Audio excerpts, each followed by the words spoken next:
عامر خان سے میری ملاقات ہوئی، میں نے اس کو کوئی دین کی بات نہیں کی، صرف محبت تھی۔ اب تک اس کے میسج آتے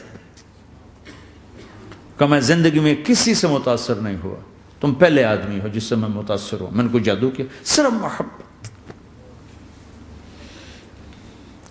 لوگوں کو محبت دو، قریب ہوں۔ میں جب گیا بڑی مشکل سے، اللہ نے ملاقات کا کوئی راستہ ہی نہیں تھا، وہ مجھے نہیں جانتا تھا، میں اسے نہیں جانتا تھا، تو کوئی موقع نہیں مل رہا تھا ملاقات کا۔ تو اللہ نے شاہد آفریدی کو بھیج دیا۔ شاہد آفریدی اس کی دوستی تھی، ہمارا جو کرکٹر ہے۔ میں نے اس سے فون پر کہا یار میری ملاقات تو کرا، اس نے ملاقات کروائی۔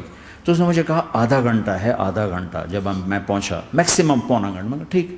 میں گیا تو وہ سہما ہوا چہرہ کہ بھئی مولانا آ گیا، پتہ نہیں کیا کہیں گے، بھئی یہ تو کیا کر رہا ہے، تو حرام کر رہا ہے، ناچ رہا ہے، گا رہا ہے، توبہ کر، ابھی تیرے لیے دوزخ کا فیصلہ ہو جائے، پتہ نہیں کیا ہو، وہ ڈرا ہوا سہما ہوا تھا۔ تو میرا ایک دور کالج لائف تھا، میرے اللہ نے مجھے ہدایت دی، اور میں 3 دن کے لیے میں اس دوست کو، اس کی نسلوں کو دعائیں دیتا ہوں جو مجھے زبردستی پکڑ کے لے گیا۔ نہ میرا تبلیغ سے کوئی تعلق، نہ واسطہ، نہ میں کوئی ان سے متاثر۔ ایک لڑکا تھا، بنگالی تھا، گشت کرتا تھا، لیکن میں اس سے ذرا متاثر نہیں ہوا۔ میرا دوست متاثر ہو گیا تھا، تو میں تو ان کے قریب سے نہیں گزرتا تھا۔ تو وہ اور میں اسکول میں اکٹھے آ رہے تھے، کالج میں اکٹھے آ رہے تھے۔ تو وہ متاثر ہوا، وہ 3 دن کے لیے جا رہا تھا، تو مجھے بتائے بغیر میرا ہاتھ پکڑ کے لے گیا، مجھے کام ہے چلو میرے ساتھ۔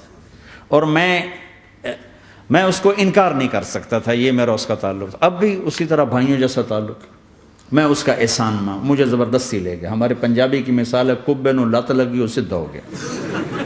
وہ جو ہوتا ہے ہنچ بیک ہوتا ہے نا، اس کو کسی نے لات ماری تو سیدھا ہو گیا۔ مہربانی بھائی تیری لات سے میں سیدھا ہو گیا، تو مجھے تو وہ کبے والی لت پہ گئی۔ تو اللہ نے مجھے اس طرف لگا دیا۔ اور جب میری کالج لائف، میں نے کالج کا بہترین سنگر تھا، اسکول کا بہترین، یہ جنید جمشید کیا ہے جو اس زمانے میں یہ سارا کو ٹھا میں نے سارا کیا ہے۔ تو اب وہ بیچارہ ایسے بیٹھا ہوا، تو میں نے اس سے بیٹھتے فلموں کی باتیں شروع کر دی۔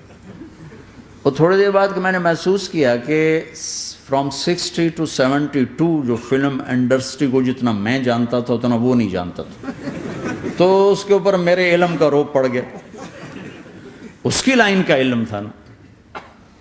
تو وہ تو حیران پریشان، یہ واز تو ہو نہیں رہا۔ تو کبھی دلیپ کمار کی باتیں شروع ہو گئیں، کبھی راج کپور کی شروع ہو گئیں، اور کبھی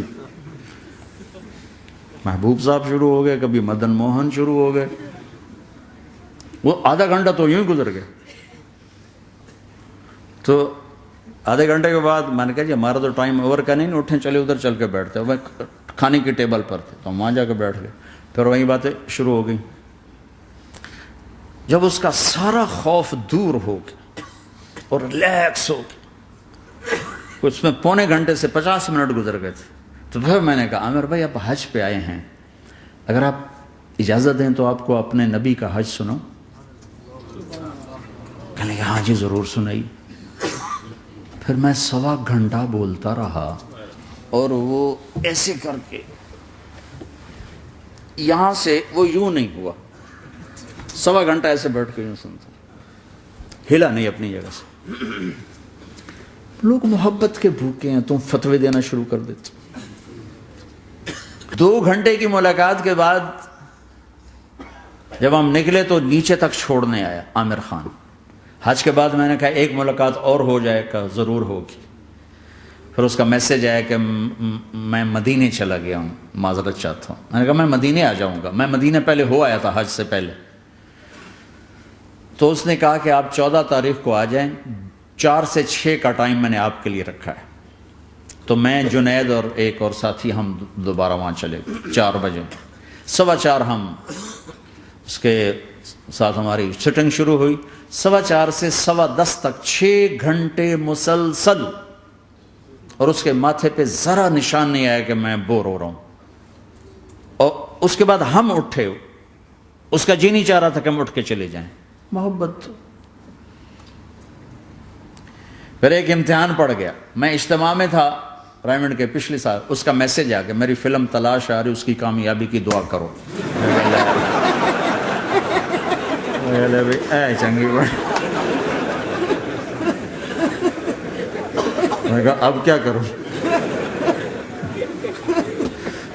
جواب دینا بھی ضروری، دعا بھی نہیں ہو سکتی، کیا کروں؟ تو جب وہ میسج آیا تو میرے سامنے کوئی 10-12 علماء بیٹھے تھے.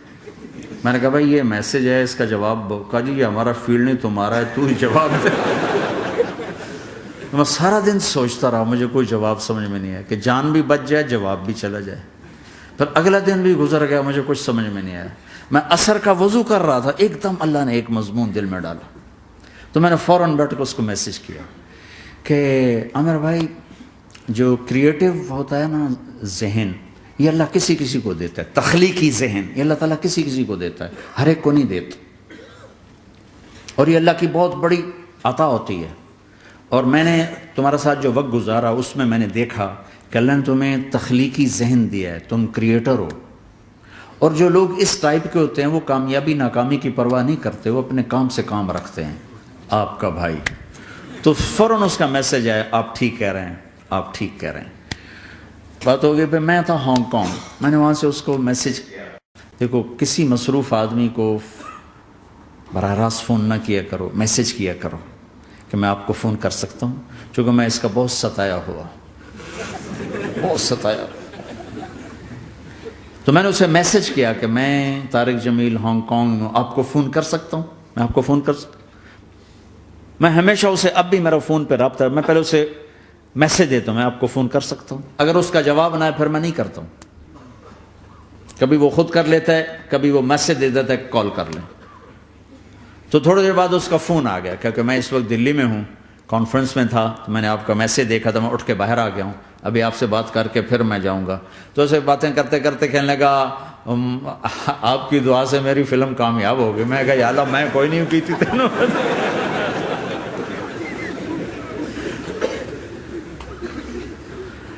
بھائیو محبتیں بانٹو، نفرتیں تو پہلے ہی بہت پھیل چکی.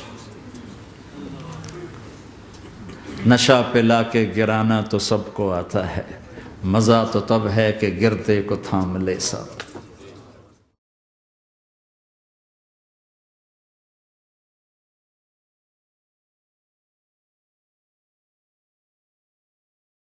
لا إله إلا الله محمد رسول الله عليه صلاة الله وآله والأحبة. لا إله إلا الله محمد رسول الله عليه صلاة الله وآله